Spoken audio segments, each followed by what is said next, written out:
თქვენ უსმენთ ახალციხის დასრულდა განათლების ცენტრის რადიო ედუსტრიმს. თვალი გვადარნეთ ახალციხის დასრულდა განათლების ცენტრის რადიო ედუსტრიმის YouTube-ისა და Facebook-ის გვერდებზე.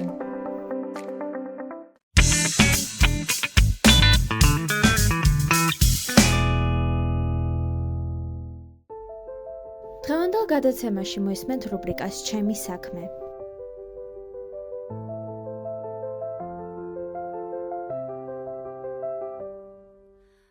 რუბრიკაში ჩემი საქმე ვსაუბრობთ პროფესიებზე, პროფესიულ არჩევანზე, გამოცდილებებზე, წარმატებებზე და გამოწვევებზე.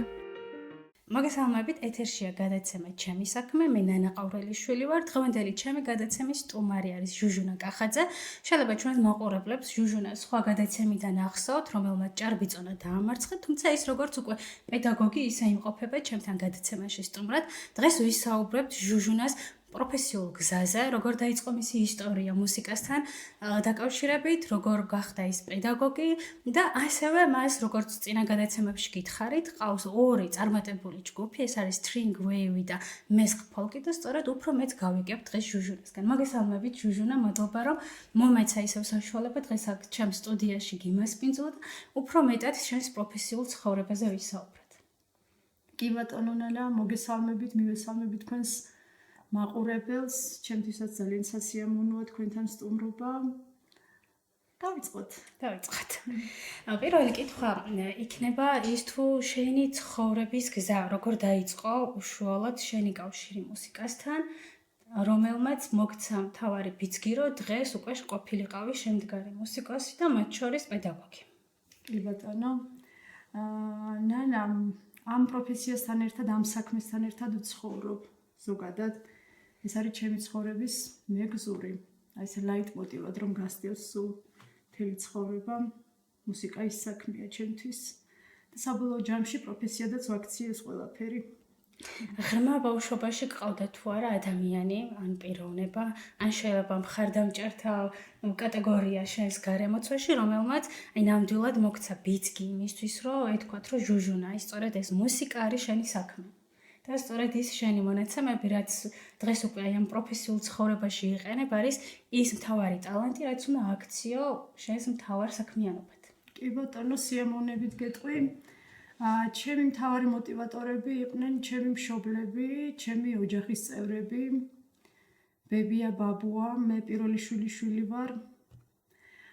დედაჩემის მხრიდან და რაღაცნაირად ესე ყოველთვის ყურადღების ცენტრში ექცეოდა ხოლმე ჩემი აი ეს მუსიკალური მონაცემები და ხელოვნებისადმი სიყვარული. თავიდანვე მივხვდნენ, რომ რაღაცა ესეთი განსაკუთრებული რიტმის შეგრძნება მქონდა, განსაკუთრებული სმენა მქონდა. ხო, შემდგომ იყო ბაღის პერიოდი, როდესაც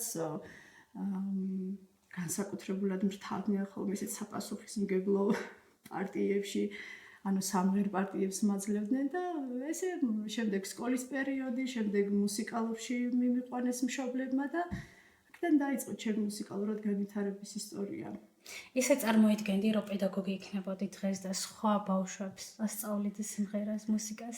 ესე არ მახსოვს, ეხლა მოცნებად მქონდა თუ არა ეს ყველაფერი და ეს ზოგადად შემდეგ ჩემო პრაქტიკულმა ცხოვრებამ მოიტანა, რომ მოვედი აქამდე და მივხვდი, რომ ნამდვილად ეს იყო ჩემი გზა და ჩემი თავი აქ ვიპოვე. საბოლოო ჯამში მანამდე ძალიან ბევრ ადგილას მიმუშავია და ბევრი საქმე მიკეთებია და სხვათა შორის ძალიან კარგად მიკეთებია. გერმანისტი ვარ მე და აქაც საკმაოდ წარმატებული საქმიანობა მქონდა, მაგრამ საბოლოო ჯამში მაინც მუსიკას დავუბრუნდი და მივხვდი, რომ ეს იყო ჩემი საქმე. იმიტომ რომ ძალიან მიყვარს პირველ რიგში ბავშვებთან ურთიერთობა. აი ეს არის პროფესია, რომელშიც არასოდეს არ დაბერდები, არასოდეს არ დაძველდები, იმიტომ რომ მათთან ერთად ახალგაზრდა ხარ ბავშვებთან ერთად. და ყოველთვის ვამბობ, რომ ყველაზე კარგი პროფესია მაქვს. შენი კარიერის განმავლობაში მღეროდი თუ არა რომელიმე ანსამბლში, მე როგორც მახსოვს, ახალციხეში ერთ-ერთი ქალთა გუნდი იყო, სადაც შენ აქტიურად იყავი ჩართული. აი ამაზე რა უფრო მეტი მოგვიყვე. კი ბატონო, ჩვენს უნივერსიტეტთან არსებული ანსამბლი გახლდათ ესეთი თამარიანი, რომელსაც ხელმძღვანელობდა არაჩვეულებრივი ლოტბარი ბატონი ზაზა თამარაშვილი. მეც ამ ანსამბლში ვმღეროდი და ერთ-ერთი სოლისტი ვიყავი და საერთოდ ჩემი ქართულ მრავალხმიანობასთან, ქართულ ფოლკლორთან ზიარება ამ ანსამბლში მოხდა, ანუ პირველად მრავალხმიანობა იქ გავიაზრე, მანამდე ყოველთვის მღეროდი და ყოველთვის ახლოს იყო ჩემთან მუსიკა, მაგრამ რაღაცა ესეთი სერიოზული დამოკიდებულება ქართულ მრავალხმიანობასთან აი ამ ანსამბლს უკავშირდება და მადლობა მინდა გადაუხადო თქვენი ეთერის საშუალებით ბატონ ზაზას, რომ საუკეთესო წლები გვაჩუქა თამარიონელებს. საუკეთესო ურთიერთობები დაგვიტოვა, დღემდე მეგობრობთ და დღემდე გრძელდება ჩვენი ურთიერთობები. მოვიკითხავ ყველა თამარიონელს დიდი სიყვარულით და ბატონ ზაზას. ალბათ გავხარდებათ, რომ ეს სწორედ ამ ეთერის საშუალებით ის წარსული პერიოდი გაახსენეთ, თუნდაც აი ამ მადლობით და იმ წარმატებების გახსენებით, რაც შენთვის ღირებული და მნიშვნელოვანია. ჟუჟუნა, აი პედაგოგიური საქმიანობის განმავლობაში წარმოგედგინე თუ არა, რომ შექმნიდი ორ წარმატებულ ჯგუფს. ერთი არის String Wave და მეორე არის სტუდია და ფოლკლორული სტუდია, რომელიც მოიცავს როგორც საკრავების ნაწილს, ხალხური საკრავების შესწავლა ხდება და ასევე ხმის ანუ ვოკალის დამუშავება და საიდან დაიწყო ხა ეს ყველაფერი? მე წლებია ვაკეთებ ამ საქმეს ფაქტიურად. სკოლის დამთავრების შემდეგ მე ამ საქმეს ვაკეთებ. ასპინძის კულტურის სახლში ვმუშაობდი, შემდეგ ახალციხის კულტურის სახლში ვმუშაობდი, შემდეგ გადმოვინაცვლე აქ. ნუ სამოყვარულო დონეზე ვასწავლიდით მანამდე. სამოყვარულო დონეს ვერ ვიტყვი, იმიტომ რომ ძალიან კარგ მოსწავლეებს უშვებდი და ძალიან მაგარი ბავშვები მყავდა, მაგრამ არ მიფიქრია რომ გამეკეთებინა ანსამბლი. და რაღაცა ესეთი დავარცხნილი ანსამბლი ჩაცმული, დახურული, როგორც ანსამბლს ეკადრება, ესეთი სახე ჰქონოდა და თვითონ ბავშვებისგან წამოვიდა, მინდა გითხრათ ეს იდეა და ვცადეთ და გამოვიდა. ანუ შევიკერეთ ფორმები და ეს პირველი გასვლა ანსამბლის სახით ეს იყო დაუვიწყარი, მოვიკითხავ იმ კოლექტივს. ძალიან კარგი ბავშვები არიან, დღეს უკვე დახელოვნებულები და ძალიან კარგად რომ ფლობენ ინსტრუმენტებს და ძალიან მეამაყებათ ზოგიერთ მათგანს მოსწავლეებიც ყავს და მოსწავლის მოსწავლე ძალიან საამაყოა. და ესე დაიწყო, ეს იყო პანდემიის პერიოდი, მაშინ როდესაც ყველა რაღაცა თვითგადარჩენის გზებს ეძებდა. მეც ვიფიქრე რომ რაღაცა ისეთი მჭირდებოდა, რაც აი ამ სტრესულ პერიოდს დამაძლევინებდა და ფაქტიურად საუკეთესო გამოსავალი გამოვიდა ის, რომ შეიქმნა აი ეს ორი არაჩვეულებრივი ერთობა, გიტარისტების სტუდია და ფოლკლორული სტუდია, რომელსაც დავარქვით მესხ-ფოლკი. დავარქვით არა, ეს ბავშვებმა დაარქვეს ეს სახელი, გიტარისტების ჯგუფსაც და ფოლკლორსაც. შენ გარდა იმისა, რომ ამ ჯგუფების ხელმძღვანელად გყავს მოსწავლეები, ალბათ კიდევ სხვა მოსწავლეებიც გყავს, რომელსაც ამბანს ასწავლე მუსიკასთან დაკავშირებით. აი რა ესაკის ბავშვებს ხებულობან, აი როგორია ასეთ დროს მუშა პროცესი? ასეთ დროს მუშა პროცესი ძალიან საინტერესოა, ნანა. მოდი ცალ-ცალკე რო განვიხილოთ, ფოლკლორში ვღებულობ 5 წლის ასაკიდან. ძალიან კარგი ჩიტუნიები მყავს წელსაც, არაჩვეულებრივი ბავშვები. ერთი პედაგოგი აკეთებს ამ ყველაფერს და საკმაოდ მუშა და საკმაოდ რთული პროცესია, მაგრამ იქიდან გამომდინარე, რომ მე ეს საქმე ძალიან მიყვარს, დიდი ხალისით და დიდი მონდომებით ვაკეთებ, მინდა გითხრა. ანუ რაც შეეხება გიტარისტებს, იქიდან გამომდინარე, რომ ჩვენ სხვადასხვა ჟანრს ვეხებით, ცოტა კლასიკასაც ვეხებით, ქალაქურ სიმღერებს, ანუ შერეულ სტილს ვასწავლი და იქიდან გამომდინარე, რომ ამ ყველაფერს ცოტა მეტი ტექნიკა ჭირდება და მეტი ტექნიკური მონაცემები ჭირდება, მცირე ასაკის ბავშვები ცოტა ისტრესებიან, ცოტა რთული ინსტრუმენტია გიტარა და ამიტომ გიტარაზე 10 წლის ასაკიდან ვიყვან ბავშვებს. ვიღებ და მუშაობთ დინამიურად და საკმაოდ კარგი შედეგები გვაქვს, მინდა გითხრათ, არაჩვეულებრივი ბავშვები მყავს, სულ ახლახანს გახლდით ხვიჩა-მაღლაკელიძის სტუდიაში. დაუკარით მასთან ერთად და მინდა გითხრათ, რომ ძალიან აღფრთოვანებული დარჩა ბატონი ხვიჩა ჩემი ბავშვებით და ყოველთვის შორიდან ყოველთვის გვაქებდა და გვადიდებდა ხოლმე და ვესტუმრეთ, მოლოდნელად მივადექით სტუდიაში.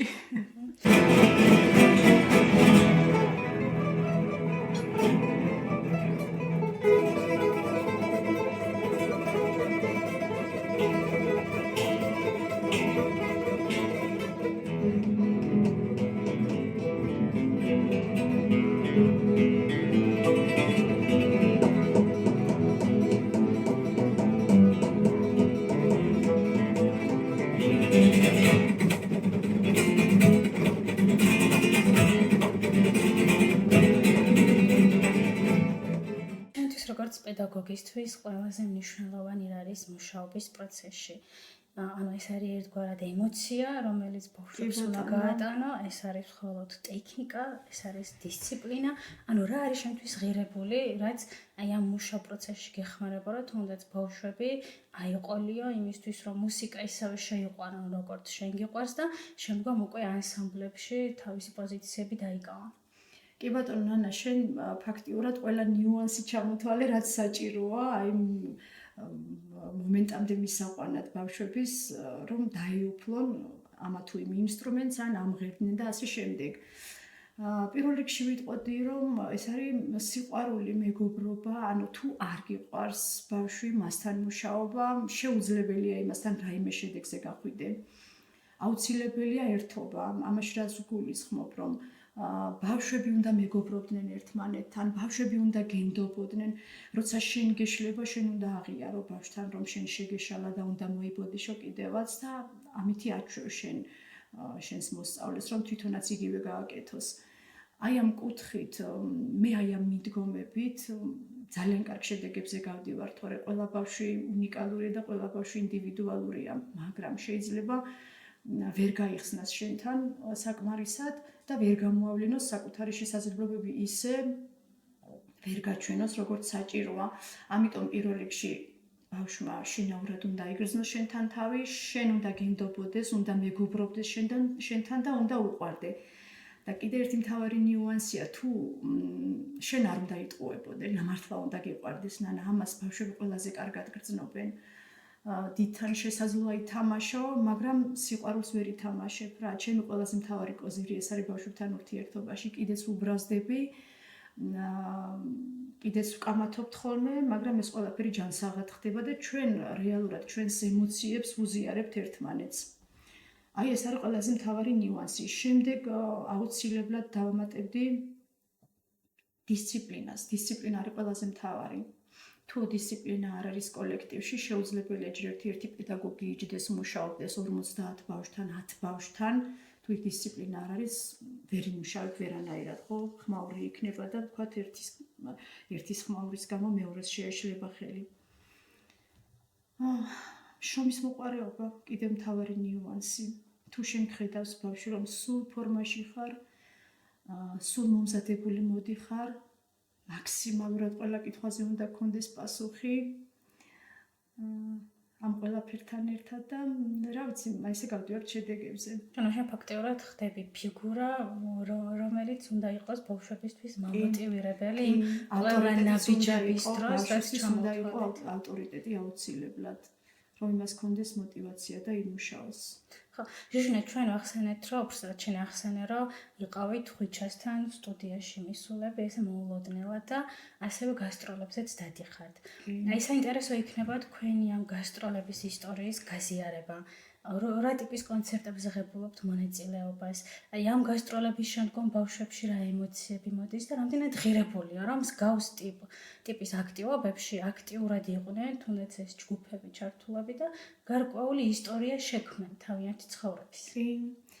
ნანა, გეტყვი, რომ ჩემი ძველი მოსწავლეები, ჩემი ნამოწაფარი ბავშვები ყოველთვის აღნიშნავენ, როცა მხვდებიან და როცა მწერენ პირად შეტყობინებებში, რომ მე მათი ცხოვრების საუკეთესო მოგონებების ავტორი ვარ და ეს ძალიან მეამაყება, იმიტომ რომ სწორედ აი ამ ფესტივალებზე და გასტროლებზე სიარულით ვქმნით აი ამ საოცარ ისტორიებს, თორე რეპეტიციების ფარგლებში ყოველთვის რაღაცა საქმიანი ურთიერთობებით შემოვიფარგლებით და როცა ესეთ ფესტივალებზე, კონკურსებზე და გასტროლებზე დავდივართ, აი იქ ხდება სასწაულები, იქ მეგობრდებიან ბავშვები საოცრად. და ორივე კოლექტივისთვის ძალიან მნიშვნელოვანია ასეთ აქტივობებში ჩართვა. სასიცოცხლოდ მნიშვნელოვანია, მინდა გითხრათ, თუ ანსამბლი გქვია და თუ რაიმე ღირებული პროდუქტის შექმნას აპირებ. იმიტომ რომ ბავშვს სცენაზე უყალიბდება, სცენის კულტურა, შესვლას და გასვლას აქვს ძალიან დიდი მნიშვნელობა. თუნდაც აი ამ მცირე ნიუანსს ემოციების გაცვლა მაყურებელსა და შენს შორის ძალიან ბევრი უნარები უმუშავდებათ ბავშვებს.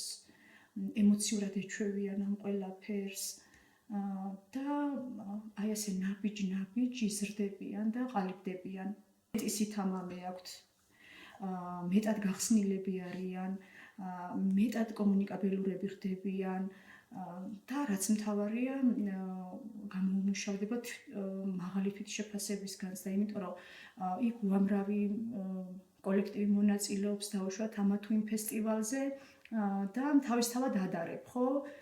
ცოტა უკეთეს ბაძავ, ცოტა შენზე უარეს თუ ნახავ იმას, უკვე ძალიან მოგწონს თავი და კორექტირებები შეგვიძლია, ამის გაკეთება ესე შეიძლებოდა და მე გვაქვს ხოლმე ესე გარჩევა, ჩვენ რა იყო კარგი იმ ფესტივალიდან რა წამოვიღეთ და რა მოგცა აი ამ ყველაფერმა. ჟუჟუნა, როგორც ამბობენ ხალხური ანდაზა, რომ ვარდი უეკლოდ არავის არ მოუკრეფია. შესაბამისად, აი ამ თქვენ ცხოვრების გზაზე რაც მუსიკას უკავშირდება, მინიმუმ აი ამ ჯგუფებს თავისი სირთულეებიც ექნებოდათ. რა გადაგხდენიათ თავს, რაც დაძლიეთ და დღეს ამბობთ, რომ აი ამაყები ვართ და ჩვენ ეს შევცელით. ნანა, სირთულეები რა თქმა უნდა არის მუშაობის პროცესში. ძალიან რთულია ინსტრუმენტების გარეშე ამ საქმის კეთება და ძალიან ბევრი ინსტრუმენტი, რომელიც აუცილებელი იყო ანსამბლისთვის, მე თვითონ შევიძინე და ყოველთვის ვცდილობ, რომ რაღაცა განვაახლო და რაღაცა ყველა ინსტრუმენტთან გქონდეთ ბავშვებს წვდომა. მარტო ფანდურზე დაკვრა არ არის ჩვენ სტუდიაში სიარული და ძალიან ბევრ ინსტრუმენტზე შეისწავლება დაკვრა და აქედან გამომდინარე, ერთ-ერთი ყველაზე დიდი სირთულე ეს არის ასევე არ მაქვს კლავიში და მიწევს სხვადასხვა გზების ზებნა, რომ თქვათ ვოკალის გაკვეთილებით, თუნდაც ვოკალის გაკვეთილები ჩაუტარო ბავშვებს, ჩანაწერებით ხელმძღვანელობ და კლავიში მაქვს ხოლმე ზოგჯერ ჩაწერილი ტელეფონში და პოულობ გზებს, მაგრამ რთულია ამ ინსტრუმენტების გარეშე მაინც მუშაობა, მაგრამ მაინც ჩვენივრად ვახერხებთ და რაღაცა ალტერნატიულ გზებს ვპოულობთ. მიხარე რომ დღეს 21 საუკუნეში გეძლევათ აი ესეთი ლავირების საშუალება, რომ თუნდაც ის გამოწვევები, რაც თქვენ ჩამოთვალეთ და ის ფინანსებთანაც არის დაკავშირებული, რაღაც სხვადასხვა ალტერნატივებსაც ეძებთ. მით უმეტეს დღეს უკვე რაღაცები გაჯეტებზე არის ხელმისაწვდომი, რაც შეუძლია რომ ბავშვმა მეცადინეობის დროს გამოიყენოს და ერთგვარად თქვენი დამხმარე ინსტრუმენტიც არის.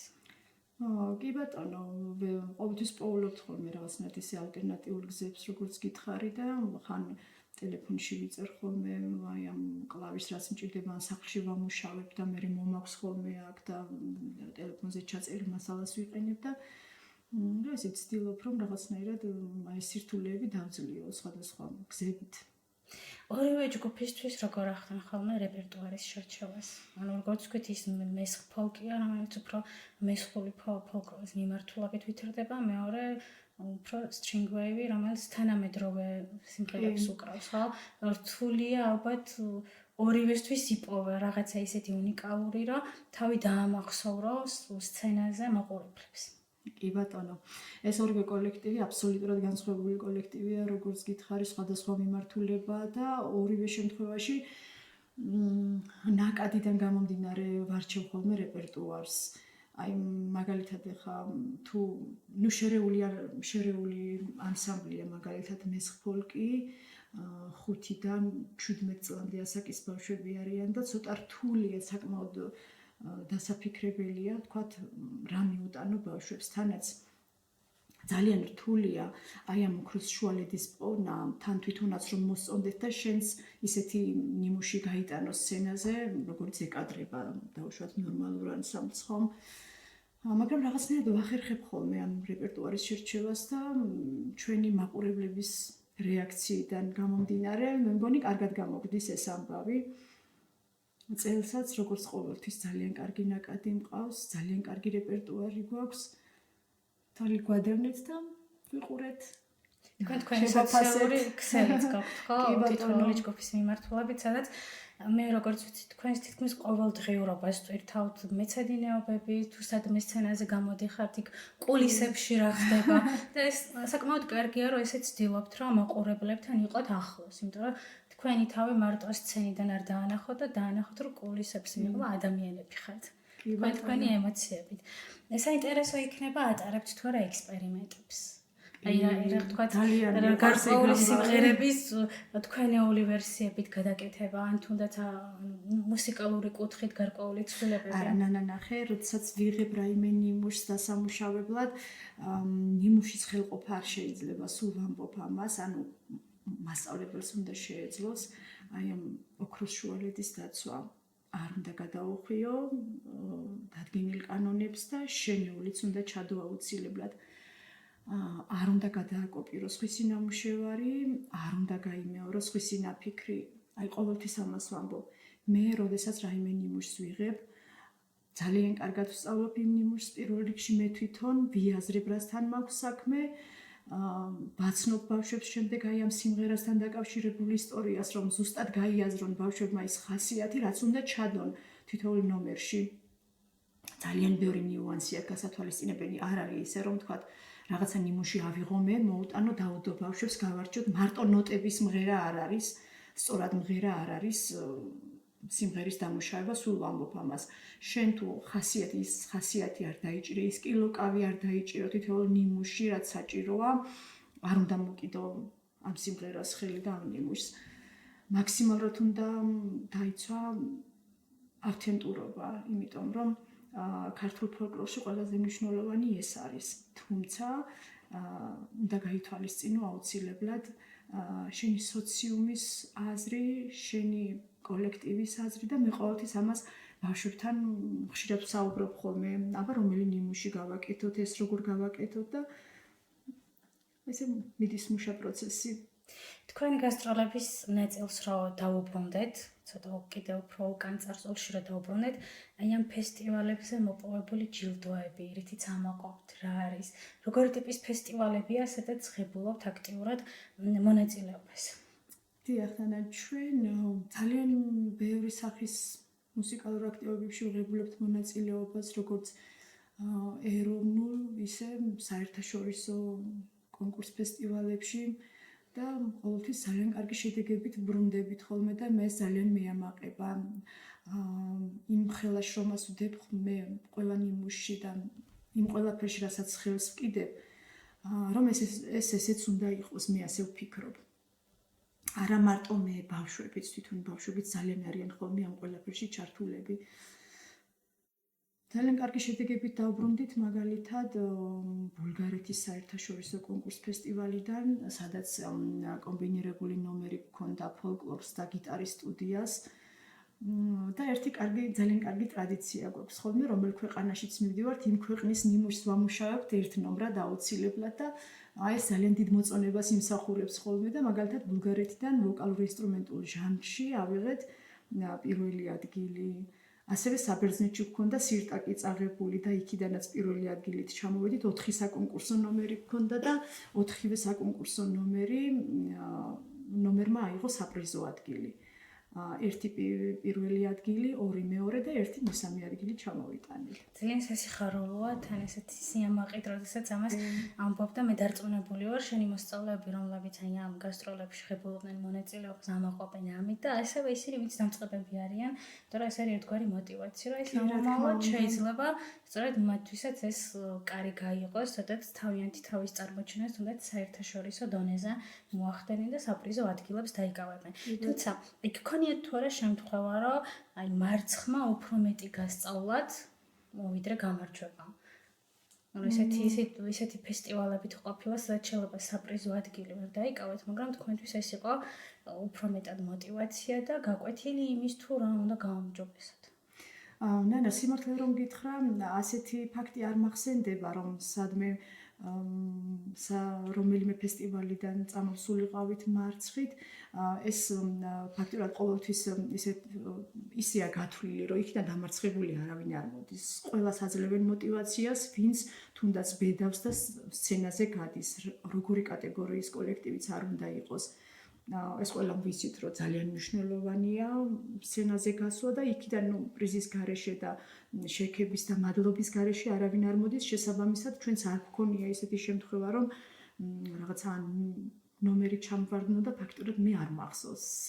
სიამაყით მინდა გითხრა, იმიტომ რომ მანამდე მართლა ძალიან თავდადებულად მუშაობთ, თუმცა ამისგან არავინ არ არის დაზღვეული. ნამდვილად არავინ არ არის ამისგან დაზღვეული, იმიტომ რომ ბავშვებთან გვაქვს მაინც ურთიერთობა და იქ როგორი ემოციური ფონია, როგორი განწყობა, ზოგი პირველად გადის სცენაზე და როდესაც დიდ კოლექტივთან გაქვს ურთიერთობა, ამისგან თავი დაიზღვიო ძალიან რთულია. თუმცა კიდევ ერთხელ გეტყვი, რომ ესეთი ფაქტი მართლა არ მქონია. სასიხარულოა ძალიან.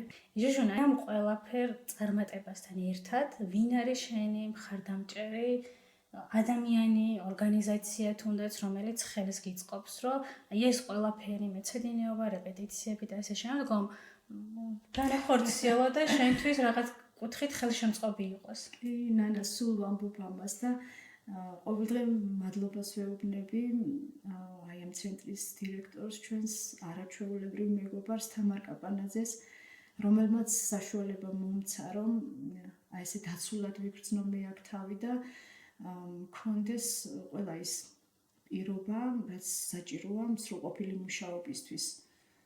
სითბო, გაგრილება, შვიდი გარემო, სივრცე, რომელსაც მithმობს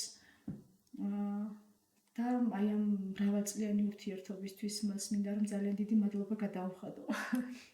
თამარ მიყვარხარ. ვიცი რომ თამუნა ყოველთვის ჩვენს გადაცემებს უყურებს აქტიურად, ერთ-ერთი აქტიური მოყურებელია და ამას აუცილებლად მოისმენს და ჩემთვისაც აი ჩემი გადმოსახედიდანაც ახალციხის დასრულთა განათლების ცენტრი არის მინიმუმის საშუალება, რომ თუნდაც აი აქ ვისხდეთ და ვისაუბროთ ისეთ თემებზე, რაც ჩვენი ახალციხელი მოსმენელებისთვის შეიძლება ნაკლებად ნაცნობი იყოს, მაგრამ ამით მივიტანოთ ხმა და ვისაუბროთ, რომ აი ნამდვილად ახალციხეშიც არსებობს ესეთი ორი არაჩვეულებრივი ჯგუფი, მესხ ფოლკი და string wave, რომელიც საკმაოდ წარმატებულები არიან. ბატონო. ჟუჟუნა, სანამ დასასრულისკენ წავალ, ალბათ ისე არ გამოვა ეს გადაცემა, რომ მესხურ ფოლკლორზე არ ვისაუბროთ. პირველი რაც აი ემოციურად იყო ჩემთვის და ამით მინდა რომ დავიწყოთ ამაზე საუბარი, ეს არის სალოტბარო სკოლაში, როდესაც 500-მა მოსწავლემ იმღერა ხალხური მრავალჟამიერი, მესხური მრავალჟამიერი და ეს მოსასმენად, არ ვიცი, წლებია ესეთი ემოცია მე ქართული ცეკვიდან, სიმღერიდან ესე არ მიმიღია, იმიტომ რომ აი გარშემო რო ხედავ 500 მოსწავლე დგას და უსმენ და მათ შორის შენც ხარ და შენი მოსწავლეებიც ერთგვარად იყო ცრემლების მომგვრელიც. უფრო მეტი რომ მოგვიყვე, რა ღონისძიება იყო და რატომ მაინდა-მაინც მესხური მრავალჟამიერი.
საქართველოში სალათბარო სკოლების გაერთიანების მიერ დაგეგმილი ღონისძიება, რომელიც ანზორ ერქომაიშვილის ხსოვნას მიეძღვნა და წელს გადაწყდა, რომ მესხურ ფოლკლორზე გაეკეთებინათ მეტი აქცენტი და ფაქტურად ისტორიული ფაქტი იყო ეს, როდესაც 530-მა მოსწავლემ შეასრულა მესხური მრავალჟამიერი და შენ აღნიშნე, რომ ძალიან ემოციური იყო ეს ყველაფერი, მაგრამ დამიჯერე იქ ცოცხლად მოსმენილი კიდევ უფრო ემოციური იყო. ფაქტიურად ვიცრემლებოდი და ისე ვუსმენდი ნანა. ძალიან ესეთი განსაკუთრებული ფოლკლორი გვაქვს ჩვენ და უნდა იცნობდეს მთელი საქართველო ჩვენს ფოლკლორს და ჩემი ანსამბლის დასახელება აქედან დავიწყებ. აი ნახე, სად არის მთავარი ძაღლის თავი დამარხული მესხ ფოლკი, მესხური ფოლკლორი. ჩვენი ანსამბლის სახელწოდებიდანვე უნდა იწყებოდეს ამის პოპულარიზაცია და მე მქონდა არა მაქვს ესეთი პროექტი ყოველწლიური, როდესაც ყოველ წელიწადს ვცდილობთ რომ ჩავწეროთ ერთი ფოლკლორული ნიმუში სტუდიურად დამუშავებული და ვქონდეს, ბატონი ზაზა კუთხით ძალიან დიდ საქმეს აკეთებს სამცხე-ჯავახეთისთვის და მეც ვცდილობ რომ პატარა აგური დავდო აი ამ დიდ საქმეში და გავაცოცხლო მესხური ფოლკლორული ნიმუშები, რომელიც ძალიან ნაკლებად არის ცნობილი საქართველოში. რა განგვასხვავებს მესხური ფოლკლორის სხვა დანარჩენი კუთხეების ფოლკლორისგან? რატო არის ეს უნიკალური და მნიშვნელოვანი, რომ თუნდაც აი მესხურ ფოლკმა გააგრძელოს ის ტრადიციული სიმღერები, რაც ჩვენთვის ღირებულია? ჯერ ერთი იმიტომ უნდა გააგრძელოს, რომ ჩვენ სამცხე-ჯავახეთში ვცხოვრობ და ეს ჩვენი ვალდებულებაა. ჩვენი ფოლკლორული ნიმუშები სხვა კუთხის ფოლკლორული ნიმუშებისგან განსხვავდება იმითი, რომ განსხვავდება ჩვენი ისტორიული წარსულიდან გამომდინარე. საერთოდ სიმღერა და ქართული მრავალხმიანობა ამა თუ იმ კუთხის ხასიათის და ისტორიის მატარებელია ყოველთვის. ასე ხდება ჩვენს შემთხვევაში, ჩვენი ისტორიული წარსულიდან გამომდინარე, ჩვენი მძიმე ისტორიული წარსულიდან გამომდინარე, ეს ყველაფერი მესხურ ფოლკლორში აისახა. ჩვენ არ გვაქვს სატაშფანურო სიმღერები, აი როგორი ხასიათიც გვაქვს მესხებს, დინჯი, დიახ, ცოტა მძიმე, ზუსტად აი ასეთი ფოლკლორული ნიმუშები გვაქვს ჩვენ და მე რაღაცნაირად როდესაც ვიღებ ხოლმე მესხურ ფოლკლორულ ნიმუშს, ხშირად შემინიშნავს ხოლმე ბავშვებთან, რომ თლად ისე თავისი რიტმიდან თუ თავისი ხასიათიდან გამომდინარე, დიდად არ გამოუხატავთ ხოლმე აღფრთოვანება, მაგრამ მე ვცდილობ, რომ ესა თუ ის ნიმუში ისე დავამუშაო და ისე შევფუთო და ისე მივაწოდო ბავშვებს, რომ აი მე ძალიან ისეთი პოპულარული ხდება ხოლმე, თვითონაც ძალიან მოსწონთ და ჩვენ რამდენიმე ესეთი ნიმუში გავაკეთეთ და გავაცანით სრულიად საქართველოს სატელევიზიო პროექტიც გავაკეთეთ მესხურ ფოლკლორულ ნიმუშებზე და რა ვიცი, ესე მუშაობთ და ვაგრძელებთ ამ გზას. ჩემი შემდეგი კითხვაც ეგ იყო, რომ აი დღეს ახალგაზრდებში ცოტა რთულია ხალხურ ფოლკლორულ მუსიკებთან მოაბრუნო ან სიმღერებთან მოაბრუნო და ეს უნდა მეკითხა, რომ როგორ ახერხებ ამას იმისთვის, რომ დაინტერესო ახალგაზრდები და ეს ღირებულება შეინარჩუნონ. კი ბატონო, სწორედ ასეა, რაღაცნაირად უნდა გამოძებნოს პედაგოგმა, პედაგოგობა ამაში მდგომარეობს, რომ უნდა გამოძებნო გზა, როგორ მიაწოდო. ამას ძალიან დიდი მნიშვნელობა აქვს. შეიძლება ძალიან მაგარი ნიმუში იყოს, მაგრამ შენ თუ სწორად ის არ მიიტანე ბავშვამდე, ვერ გახვალ შედეგზე. უახლოეს მომავალში რა გეგმები გაქვთ, რას აპირებთ? უახლოეს მომავალში ჩვენ ისე ვაგრძელებთ ჩვენს საქმიანობას, ძალიან აქტიურად ვართ ჩართულები, ახალი რეპერტუარი გვაქვს და მე ყოველ წელიწადს ვაახლებ რეპერტუარს და ვცდილობ, რომ ძველ ნიმუშებთან ერთად ახალი ხასიათი, ახალი ფოლკლორული ნიმუშები შევიტანო და დავამუშაო და ასე ხდება წელსაც გვაქვს დაგეგმილი რამდენიმე მუსიკალური აქტივობა და ვაგრძელებთ. მშობლების ნაწილზე მინდა ვისაუბროთ, აი რა როლი აქვს მშობელს. იმიტომ რომ შეიძლება აი გადამწყვეტი სიტყვა მაინც, როდესაც ხარ პატარა ასაკის, გქონდეს მშობელს. ან მშობელი იყოს შენი მოტივატორი, რომ აი გააგრძელო ეს საქმიანობა. ხო, ხშირად შეიძლება ბავშვს სიზარმაცის მომენტი გქონდეს, მაგრამ მშობელი რო ხედავს, რომ ეს ტალანტი მას გააჩნია, ცოტათი ჭყალებში ვიტყოდი, მაგრამ დაძალება დაჭირდეს, ხო? ნუ შესაბამისად მშობლის როლი ბავშვის განვითარების ყველა ეტაპზე მნიშვნელოვანია. აი ამ შემთხვევაში მუსიკის მხრივ რა მნიშვნელობა აქვს მშობელს და მშობლებს რას ეტყოდით, რომ ბავშვებთან როგორ იმუშაონ იმისთვის, რომ მუსიკა არ შეძულდეთ და პირიქით ის ტალენტი რაც აქვთ, მათ მომეტად გაამრავლონ. ნანა მშობლის წილი ძალიან დიდია ამ საქმეში. სანამ შენამდე მოვა ბავშვი, ის მშობელმა უნდა გადმოამისამართოს ჩემთან და ფაქტიურად მშობელია იმაზე პასუხისმგებელი, როგორი რა მიმართულებით წაიყვანოს ბავშვი და რა მიმართულებით უნდა განავითაროს.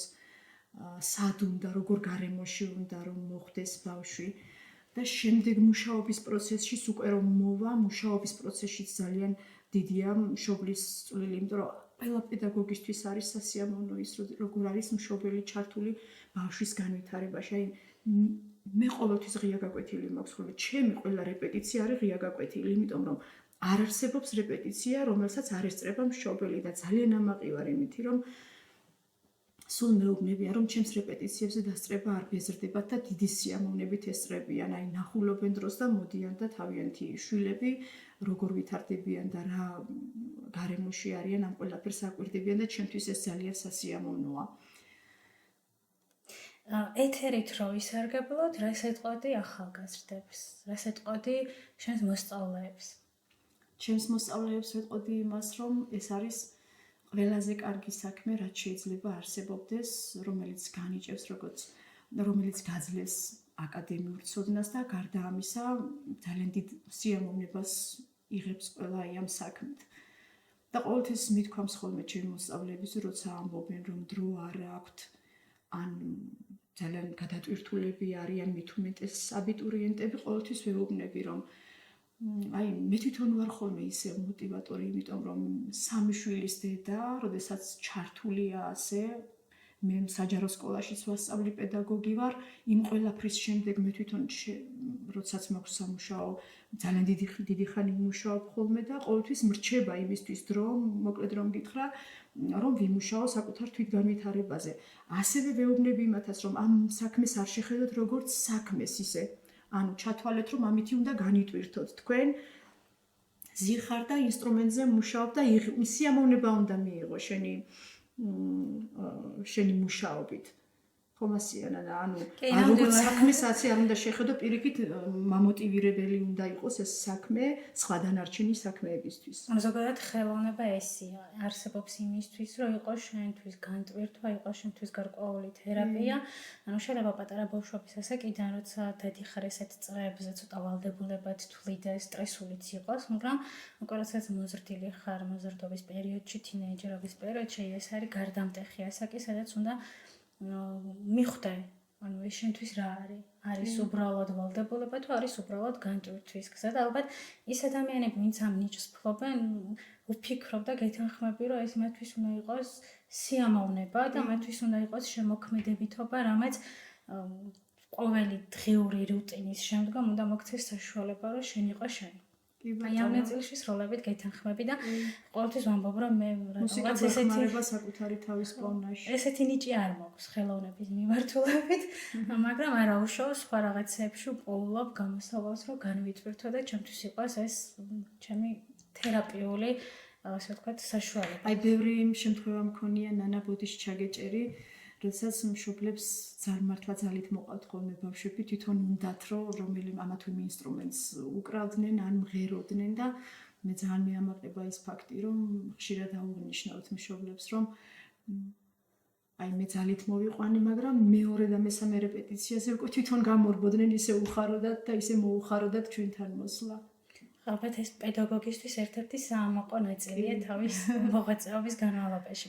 ძალიან დიდი მადლობა, რომ ჩვენს მაყურებლებს დანაპირები შევუსრულეთ და შე როგორც სხვა კუთხით ისე გავაცენით შენი თავი, როგორც პედაგოგი, როგორც ამ ორი წარმატებული ჯგუფის ხელმძღვანელი. მიხარია, რომ ბევრი წარმატება გაქვთ, მიხარია, რომ სტუდიურად წერთ მუსიკებს, გასტროლებზეც დადიხართ და ასე ვთქვათ, თქვენი როლი ჩვენს რეგიონში არის მნიშვნელოვანი, რომ და თუნდაც დიდი მადლობა, ნანა. მესხოლკი ინარჩუნებს მესხურ სიმღერებს, ინარჩუნებს იმ ტრადიციას და ასევე სტრინგოები, ფოლკლორი ამით რომელიც ცოცხლობს, ნანა, თუ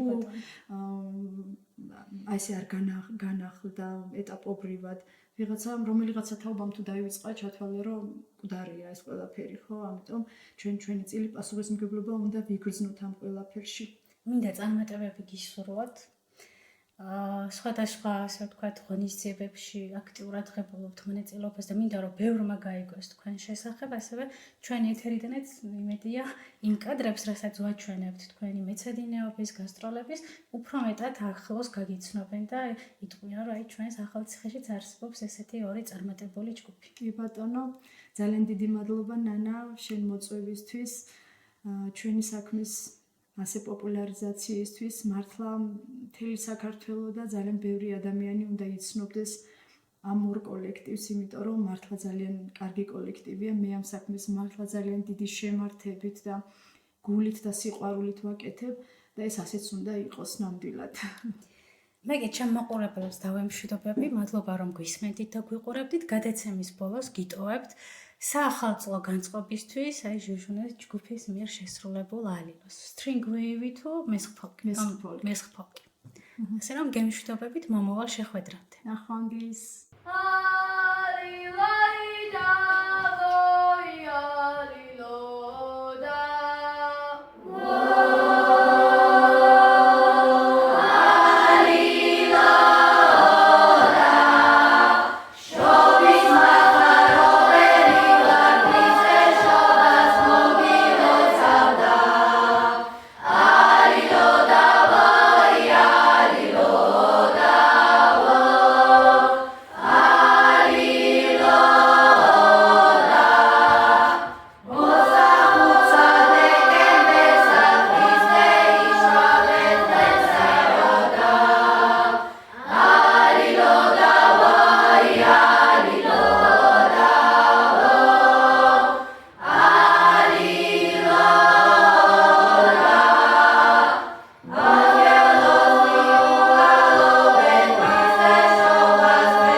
გადაცემა მომზადებულია ახალციხის დასრულთა განათლების ცენტრის მიერ პროექტის რადიოს ძალის ფარგლებში. რადიო ფუნქციონირებს გერმანიის საგარეო საქმეთა სამინისტროსა და ლიბიის საერთაშორისო მხარდაჭერით. თვალე გვადავნეთ ახალციხის დასრულთა განათლების ცენტრის რადიო უსტრიმის YouTube-სა და Facebook-ის გვერდებზე.